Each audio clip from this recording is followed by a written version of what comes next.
Hello, fellow peacemakers. Welcome to episode 18 of Make Peace Not Beef. This is your host, Lilly, and my guest today is Alicia Dale, a lifelong environmentalist. Alicia and I are going to talk about Sir David Attenborough's epic documentary, A Life on Our Planet, filmed last year in 2020, and it basically talks about the planet's dramatic decline over the past century. Now, if you haven't seen this documentary, you definitely need to go see it. It's on Netflix. In fact, I think every human should go see this documentary, and it should be translated into every language. Before I get into the movie, I'd like to introduce my guest, Alicia, who I'm going to discuss our thoughts on the movie with. So, Alicia, tell our listeners a little bit about yourself, where you're from, where you grew up, what your interests and hobbies are, any fun facts we should know about you. Hi, my name is Alicia Dale. I live in Colorado and I'm a DevOps engineer working in artificial intelligence and machine learning. When I'm not working, you can find me volunteering my technical skills in the green energy space or making shampoo and conditioner bars for my store on Etsy in an effort to reduce plastic waste. Nice. A fun fact is that I did volunteer work in South Africa in 2016 for wildlife conservation. Yeah, it was really interesting. I was accompanied by 20 or so other volunteers who assisted researchers with collecting data about wildlife species and documenting our findings to explore patterns and further understand animal behavior. Wow. How old were you when you went to South Africa? 24. Damn. And was that your first time visiting Africa? That was my first time traveling internationally. Wow, that must have been an incredible experience. And so at what point in your life did you feel like you became aware of a decline in the world's biodiversity? When I was a child, I was just addicted to Animal Planet and just watching animal shows all the time on Discovery Channel. And it really hit me that we were headed into a crisis when the film Planet in Peril was released in 2007, featuring Jeff Corwin. And yeah, I was 15 years old at the time, and the film focused heavily on global warming, overpopulation, deforestation, and species loss. Is there a time in your life when you felt like you were aware of the biodiversity is declining? Yeah, a little bit of backstory. So my upbringing is very different from Alicia's. Like, she grew up close to nature. So I actually grew up in the densely populated capital city of China. So I was born and raised in Beijing, right around the time where the city was going through a rapid phase of urbanization. So you see all these skyscrapers springing up. And then all of a sudden, traffic congestion became a huge problem. So you start to see so much pollution, and land and water and all these resources were being feverishly devoured by all these urban development projects. So growing up, I was witnessing all the damage that humanity was doing to our environment. So kind of different from you, because you grew up loving nature. I sort of grew up witnessing the destruction of nature. And that's when I became environmentally concerned. The fact that I wasn't around nature so much, the fact that I wanted to see nature, but I was surrounded by this booming city and seeing so much food waste and pollution around me and poor air quality, that really got me thinking maybe humans were the issue. So why don't we get into the film? So for our listeners who don't know who Sir David Attenborough is, Alicia, would you like to tell them a little bit about Sir David Attenborough and why he is so important? Yeah. David Attenborough is an English broadcaster and natural historian. And if you've ever watched a documentary about wildlife, you most likely have heard his name. His most popular pieces of work happen to be Our Planet, Planet Earth, The Blue Planet, and then most recently, A Life on Our Planet. And he is now 93 years old. Wow. And yeah. The documentary that we will be discussing highlights how the world has changed throughout his lifetime, how forests appeared and how much the population has increased, and the devastating effects of loss of species and biodiversity. And then he gives some great examples as well, what we can do to take action to save our planet. So also for listeners who don't know, Sir David Attenborough has traveled literally to every corner of the world throughout his life, right? Like, he's been to Serengeti in Africa. He's witnessed the mass migrations of the mammals. He's been to the North and South Pole. He's been to the Galapagos Island. He's been to the Amazon forest. He's been underwater, witnessing the bleaching coral reefs, which I will get into. So he's literally been everywhere. So he's like the most qualified person to make a documentary about a life on our planet. I love how all his documentaries contain the word planet, like Our Planet, Planet Earth, The Blue Planet, A Life on Our Planet. Yeah. Yeah, the next one's going to be like The End of Our Planet or something. But I love the fact that he's 93 and he's still making documentaries. And, you know, maybe when he was younger, he was making documentaries. That was his job as a natural historian, as a journalist. But now that he's almost approaching 100, he is now producing this film as a witness statement to everything that he has experienced throughout his life, bore witness to the decline of nature, right? So he produced A Life on Our Planet as a witness statement and also as a message to the future generation. It's almost like a foreboding of what would happen if we don't do anything about it, but then also what are some of the actions that we can take, right, to prevent ourselves from falling over the edge of the cliff. Yeah. And it's a great summarization of the last 100 years. Mm-hmm. And it makes you think about what the next 100 years could be like. Definitely. Can you describe how you felt after watching this movie in 3 words, like 3 adjectives? Mm-hmm. So yeah, I felt shocked, sad, and then very hopeful at the end of the film. Wait, you felt shocked, sad, but then also hopeful? How come? How is it possible that you feel both sad and hopeful at the same time? I think it's really just how the story was told.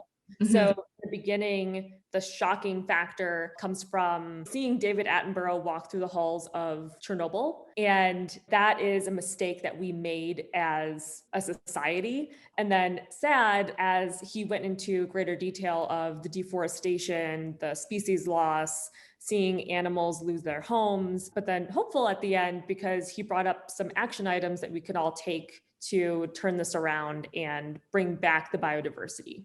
So yeah, how about you, Lily? What did you feel after the film in 3 adjectives? Ooh, man, I'm not sure if I can sum it up into 3 adjectives, but this is honestly how I felt. I felt more motivated to work on climate, to do whatever it is that I was doing. So I think there are days where I struggle with motivation and productivity, as all of us do. I mean, we're in the middle of a pandemic, and then there's days where I wake up and like, what is the meaning of life? Am I even making a difference in this world? But then after seeing this movie, I felt all the motivation in the world to keep doing what I'm doing with this podcast and with working on climate and just spreading the message and raising awareness and basically mobilizing people into taking action. Yeah. So if I were to sum that up into 3 words, maybe like motivated, inspired, like definitely I also felt shocked and sad and all those things. But I think at this point, the motivation outweighs the fear. Yeah. So Alicia, you mentioned in the opening scene, David was talking about the destruction of Chernobyl, which was due to a human error, the nuclear meltdown. And now that community is no longer inhabitable. And I think that sends out a powerful message that our planet could soon become inhabitable due to human error if we carry on the way that we are going about things, right? Like if climate change were to carry on unabated, our planet could very well become Chernobyl on a larger scale. That was the message that I took away from it. What about you? Yeah, I feel like we definitely need more incentives to do the right thing, to bring forth action. Mm-hmm. Absolutely. I totally agree with you. So Alicia, for you, what was the most memorable scene? When I saw the orangutan, the Borneo forest, there's all this flattened rainforest. Mm-hmm. And there's this orangutan looking back at its home that's now completely destroyed with just one tree left standing. And it climbs the tree and looks around as if it doesn't believe or recognize the landscape and like looks confused and lost. And that was just really sad for me to see. And that's due to deforestation, right? Yeah, they were cutting down the trees in the Borneo rainforest to make space for palm oil trees, a monoculture. So like they cut down the rainforest, they make profit from selling the wood and timber. And then when they plant palm oil, that's a crop that makes them money for many generations to come.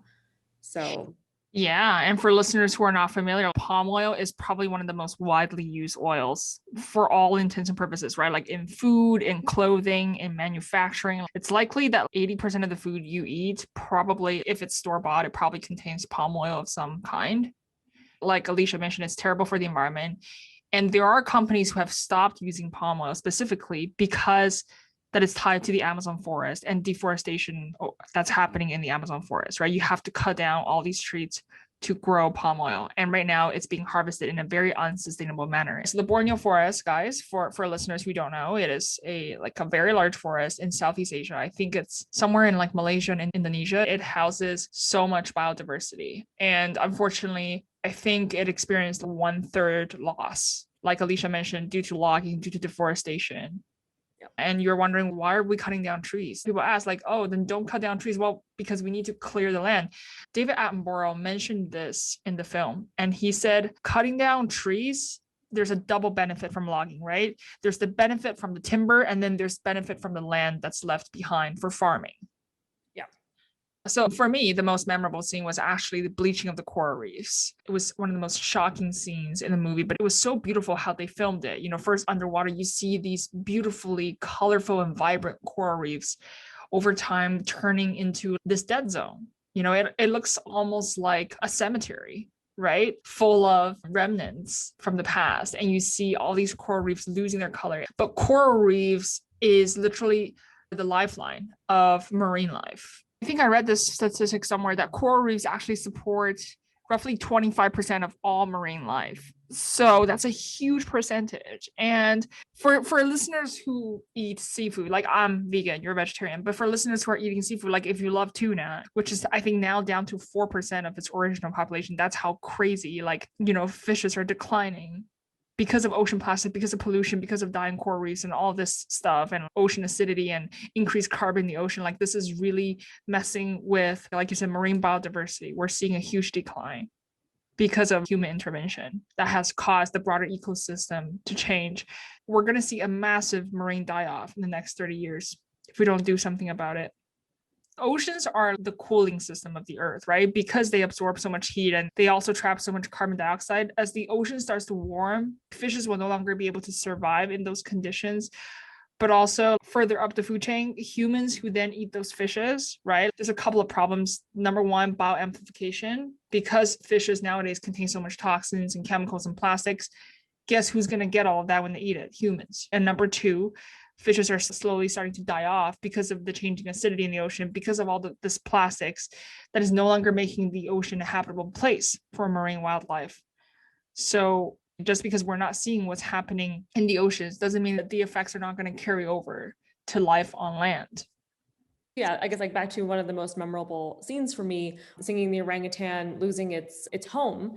And that also made me think about when I was doing volunteer work in South Africa, and poaching was also a threat to species in addition to deforestation. And we had some researchers that had witnessed poaching during their time on the reserve. And these were from the black rhino and the elephants as well. We would do game drives during the day in addition to in the evening. And in the evening was especially important because we wanted to make sure that no one was trying to get in through the gates. There had been some occurrences where people had tried to dig under the gate and try to get in because they really want to get at the animals. That's a really big driver for these people. Wait, so Alicia, what are they using these animal body parts for? So there's a big incentive to take the horn of the rhino and the elephant tusks and sell them primarily to China. And they would earn enough money to feed their family for an entire year. These are areas where there isn't a good education system. There isn't really any contraception. Let's say you're a man and you have a wife and 3 kids, you can't find work, and you have this big incentive to, I need to feed my family. Then you can definitely be driven to do something drastic like this because you're put in a very tight, stressful situation. Right. So it's like a vicious cycle, right? Like you're poor and then desperate times call for desperate measures. You resort to poaching, which is not only illegal and it harms animals, but I don't understand why we need to keep exploiting animal body parts for our own pleasure desires. Absolutely makes no sense. But yeah, when you're impoverished and you're just finding a ways to make ends meet. And then because there is a demand for this and therefore there's a supply, right? And then people resort to poaching for that. And the smaller the supply, the higher the price. Absolutely. So when there's less and less, you can feed your family for 2 years then as time continues, because it's actually will be worth more money the more rare it is. So And the reason why poaching is such a big problem, other than, we don't want to harm any animals, is because I feel like every species in the ecosystem has a very specific role to play. And when our ecosystem is out of balance, then the entire thing is out of balance, right? Even the tiniest disappearance of a group of species is going to cause a butterfly effect that's going to ripple through the entire ecosystem. And over time, we're going to start to feel it.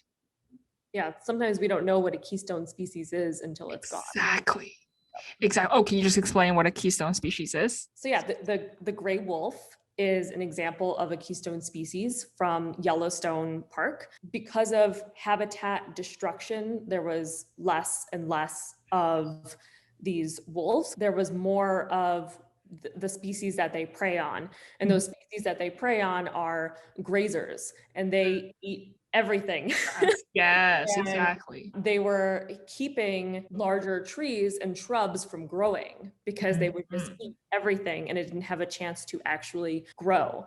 And it was reshaping the entire landscape, and it had even a worse effect in the biodiversity because there weren't large trees. It became a grassland. And then when the great wolves were brought back in, you were able to see more diversity in the landscape, and those trees were able to come back. Absolutely. And just to tie it back to the film, we witnessed David Attenborough's progression. As a little boy, he had very little understanding of the natural world and the critical role that it played in our lives. It seems like the natural world is so far-fetched because we all live in cities, like most of us. But then over time, as David became more and more embedded in nature, he started to realize, oh my gosh, everything is inextricably linked.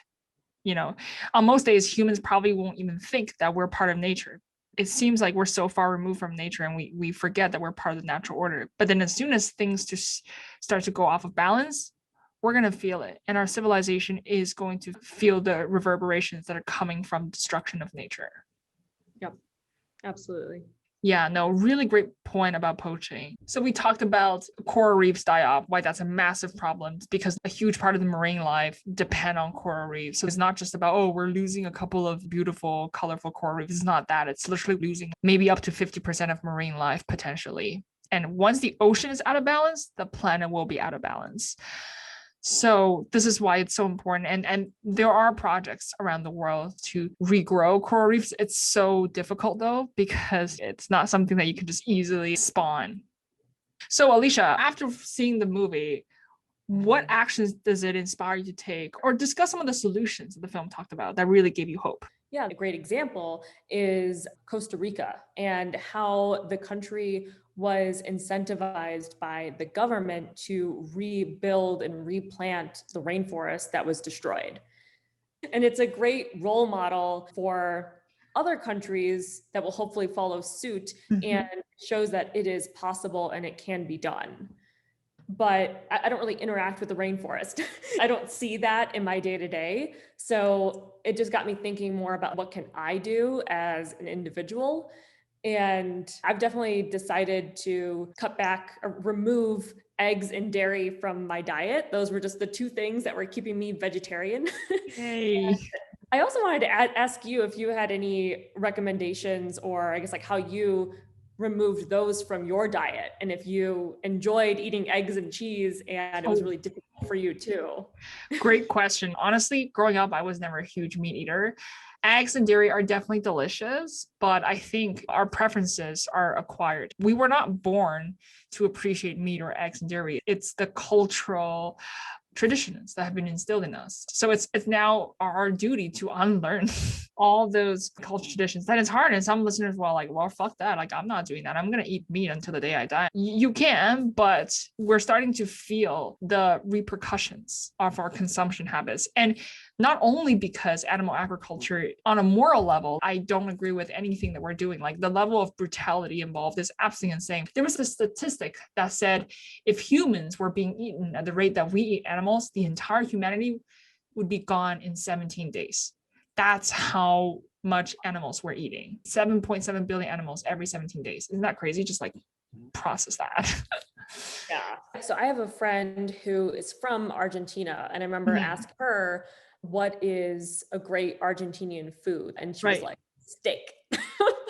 So And it's like this competing thing between Argentina and Brazil about who has the best steak, because you hear of Brazilian steakhouses. So that is a big problem in those two countries. They're tearing down the rainforest to make way for livestock to live. Trees are carbon sinks, right? Like trees are nature's way of sucking up carbon. It's so funny that we pour so much money into carbon capture technology, but then there's trees which naturally suck up carbon. It's like, guys, why don't we just plant more trees? But then they're chopping down these trees to turn that into land for livestock, like beef, which produces a ton of methane to accelerate global warming.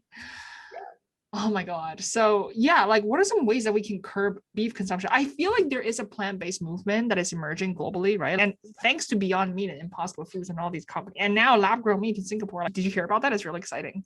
No, what was that? Oh, you never heard about it? No. So there is this San Francisco startup called Ep18, and they came out with the world's first lab-grown meat. And I think they launched their first commercial fast food chain for lab-grown meat in Singapore, actually. So Singapore is the first country in the world to legalize lab-grown meat. So you can purchase lab-grown meat at a fast food chain in Singapore. Yeah. Wow, that's really cool. Yeah. And then now beef can be 3D printed. One of my friends sent me this video that you can now 3D print beef from cell cultures. So they're now calling it cell-based meat. So it is meat then, right? It's like the cell from a cow and then grown. And yes, so there is a little bit of controversy as like, how did you obtain that cell in the first place? Like, were any animals harmed in the process? But then all these labs are claiming that no animals were harmed in the process of extracting the cells. I'm still not exactly sure how they did it. Maybe it was from a stem cell, but yeah, it's all lab grown. That's so cool. But it's so hard to scale. Like imagine for a cell to multiply to the point where it becomes a steak. And then now imagining that multiply to the point where it can feed a nation and a planet. Like, yeah. Wow. It sounds like too much work. It sounds easier to just not eat it. I know, like people, do we really have to eat this? Come on, humans going above and beyond to create lab. That's how you know, like there's like diehard meat lovers. And yeah, we could definitely bring that number down by not expanding our human population to the projected size. So he mentions in the film that will be like 11 billion to look at that statistic. I don't want to throw that number out. Yeah, this is another topic I feel very strongly about, which is depopulation. I am a firm believer. I know there are people who think this is a controversial idea or it's against human rights. I grew up in a country with single child policy, and I think that was the best policy that China has ever come up with, the single child policy. Now, there are definitely drawbacks to that policy with female infanticide, but female infanticide is not a result of the single child policy. It is a result of longstanding sexism and gender inequality of the country. So that's another problem that we need to address, right? So the crazy thing with climate change is that in order to tackle climate change, we have to simultaneously tackle all these other social issues like gender inequality, economic inequality, racial inequality. I mean, they're all tied together. You can't tackle one without tackling the other. But to your point, Alicia, one of the point that David brought up near the end of the film is he was like, look at Japan. Like Japan right now, the population has stabilized. In fact, it's starting to decline because couples are having less and less kids. A lot of Japanese couples are having one or no children. And in order to make ourselves a sustainable civilization, we really need to start cutting back on population. Because at the end of the day, who the hell is causing climate change? It's humans. Like it's, yeah. I definitely believe that the best way, honestly, to combat climate change is to cut down the population. But how do we go about that, Alicia? How can we convince people to have less kids? Well, I think access to contraception can be a big help in this. So it's not even like telling people, oh, you can't. If you have the option and access to that, that is a great step in the right direction, because a lot of women don't even have that access to make that decision. So with that being one solution, and then the other solution could be empowering women to join the workforce. Absolutely. So it has been shown that if women are in the workforce and are working, they are less inclined to have more children. So those two things in combination, I feel like will sort themselves out. Absolutely. I agree with you. Female empowerment and climate change are seemingly unrelated things, but actually they're linked and very intimately linked, because at the end of the day, it's women who are bringing life into this planet. So we are the gatekeepers of human population in a way, right? So ladies, if you're thinking about how to help solve climate change, have less kids and spread the word to the females around you. But we got to do this on a global scale, right? And I hope what women start to realize is that there's a cost associated with raising a kid, and it's only going to become more prohibitively expensive, right? As resources start to dwindle, it's going to be more costly to raise a kid, to send them to college. And, you know, like in a world where there's too much population and then competition becomes more and more fierce and it becomes harder for people to find jobs. I think nature does have regulating mechanisms for populations, but we got to speed that up. Like we got to drastically start cutting back on population. So what about you, Alicia? Do you want kids one day? I know you're married. So we have agreed on adoption. We would like to adopt children that are not infant, not 1, 2, 3 years old, preferably a little bit older. So maybe 10 plus kids. 10 plus age-wise. If you're gonna adopt 10 kids, I mean, that's great. You're doing the world a big favor. Out of curiosity, why did you decide to adopt instead of having your own? I think that's wonderful, but is there a reason why? It's a great way to tie into our conversation about world population. So these kids already exist, especially when they're older, kids who are age 10 or more, it's a lot harder for them to be adopted. So we're really helping them get an opportunity to contribute to society and just have a better life in general. I think adopting a kid is the highest form probably of human compassion. And I believe every life that is being brought into this world deserves a loving home. So I think that's so wonderful and kind of you to do that. So guys, get on this documentary. This is definitely the documentary of 2020 and also 2021. Everybody should watch it. I felt like it was a really heartfelt message from David Attenborough. He didn't need to do this. You know, he's like, I'm near the end of my life. Like, I'm going to be fine. But he did it for his grandkids, for the younger generation, for everyone else who still has a fighting chance to save the world. And I just thought that was like, oh, it was just so heartwarming. And I know this is tough. Realistically, in your head, what are the chances that we are going to make it? Like we will succeed? I think we're going to make it, but I think we will still struggle with climate change, but I don't think we'll get to that point where we've completely destroyed it. Like he does kind of demonstrate in that film going forward 100 years where the trees are burning, the crops won't grow anymore because we have soil up and all of its nutrients. I do think that we will reach that 2-degree increase and then we'll be like, oh, okay, this is a reality. And then maybe we start accelerating solar energy and all those other efforts that we need to do. Oh God. Or maybe we start like going down the route of terraforming Mars, be like, okay, we need to leave this planet and flee.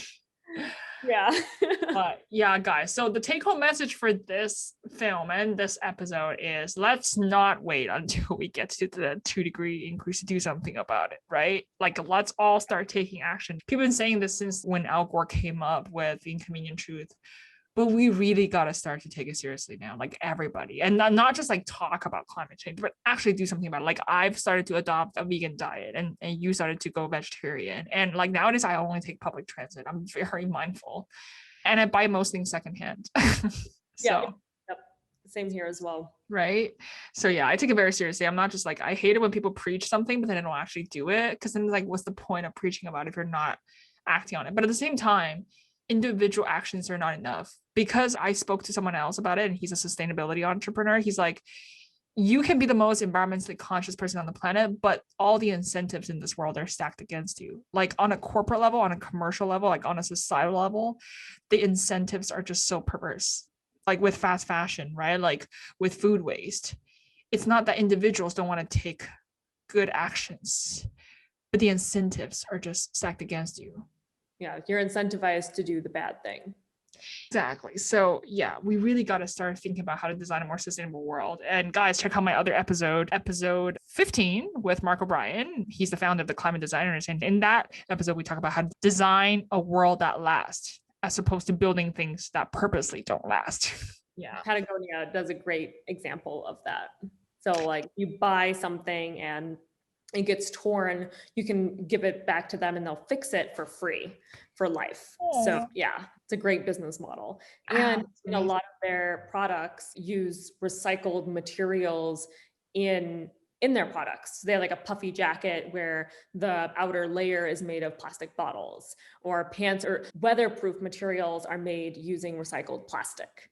So Wow. yeah, they like weave it and then interweave it into their clothing items and materials. So Patagonia is definitely a really good company. If you're going to buy anything new, I would say buy it from there. But most things you can find used at your local consignment store. Yes, or just Facebook Marketplace. Let's be real. I buy a lot of things from Facebook Marketplace, not because I cannot afford a new one, but because like I don't want to add more waste into this world Yeah. and pollute our oceans. So like, yeah, guys, check Facebook Marketplace. Great place. Great stuff. Also much cheaper. So Or OfferUp too. OfferUp has a lot of yeah, it's really great too. Alicia, can you just give like 3 tips? Like, what are 3 things our listeners can do to help combat climate change? I think being more conscious and aware about what you're eating. Diet. So Yeah, huge one. back to, if you like primarily walk the outsides of a store, you'll just hit the produce section. So yeah, when you go to the grocery store, just like shopping on the outsides. And if you can avoid eating animal-based products or trying to remove one at a time, that would be a great help as well. And buying used items of any kind, whether that be from a consignment store for clothing items or home furniture as well. And What about joining Work on Climate? oh yeah, joining Work on Climate as well. That would be a great thing to do. This community has all sorts of resources, and they also have a lot of events going on with sometimes entrepreneurs who are looking to bounce ideas off of the public and what we can do to make change. I think everyone should join Work on Climate. Yeah, guys, Work on Climate is the organization that Alicia and I are part of. So just go Google workonclimate.org and then you'll see all the information. But the other great thing about this organization is that the whole mission of the organization is to help you transition into a career in climate. So if you're currently working like some job that you're not super passionate about, and now after listening to this episode and watching David Attenborough's documentary, you're like, holy shit, I want to work on climate change. I want to do that for a living. Go join Work on Climate, because it is also a networking opportunity where you see job postings about jobs in climate and you can directly have a career that has direct impact on climate. Yep, agreed. And they also have part-time and volunteer work as well. I'm so glad I joined this organization, because for the longest time I thought I was the only person who cared about climate change. But then after joining this organization and talking to you and so many other guests on my show who are from this organization, I suddenly feel this like, ooh, like we built a coalition. There's so many of us out there who care, who are doing something about it. Yeah, exactly. Okay, listeners, definitely go check out A Life on Our Planet by David Attenborough. Fantastic documentary. Also, if you're just a nature lover, go watch it. If you're not a nature lover, you should still go watch it, because we're all humans at the end of the day, and we all have a certain level of accountability and responsibility to defend our planet against our own follies, because that's what's causing climate change. Yeah, but yes, be a more mindful consumer, be a more mindful human, and be a more mindful member of society, and think about how we can all work together to tackle this existential barrier, whatever you want to call it. But at the end of the day, we're here and there's no looking back. We look forward. So why not build a future that we want to live in? Yep, very well said. Thanks. I should get like the what's the award? The Oscars. That was my award. Oscars. That was my Oscars award acceptance speech, except I haven't won an Oscars yet. I should now aim towards one so then I can deliver this speech someday. Yes. Oh man. By the way, have you seen Joaquin Phoenix's Oscar speech from last year? No. Powerful. Okay, I need to send that to you after this episode. I need to send you Joaquin Phoenix Oscar speech. It's powerful. He spoke about the dairy industry because he's vegan himself. And I love how he used his Oscars award acceptance speech to talk about animal agriculture. I was so happy and I was like tearing up. I was like, oh, thank you, Joaquin Phoenix. I still haven't watched The Joker, but I am officially a fan of you. Like, I'm going to be tweeting about how great the movie Joker is, even though I haven't watched it. I still haven't seen it, but I'm already a big fan of Joaquin Phoenix because of the Oscars. You haven't seen it either, right? No. Okay. But yes, so watch Well, David Attenborough's Life on Our Planet. Also watch Joaquin Phoenix's Oscar speech in 2020 where he talked about dairy industry. Fantastic speech. Yeah. Cool. Well, yeah, thanks for having me.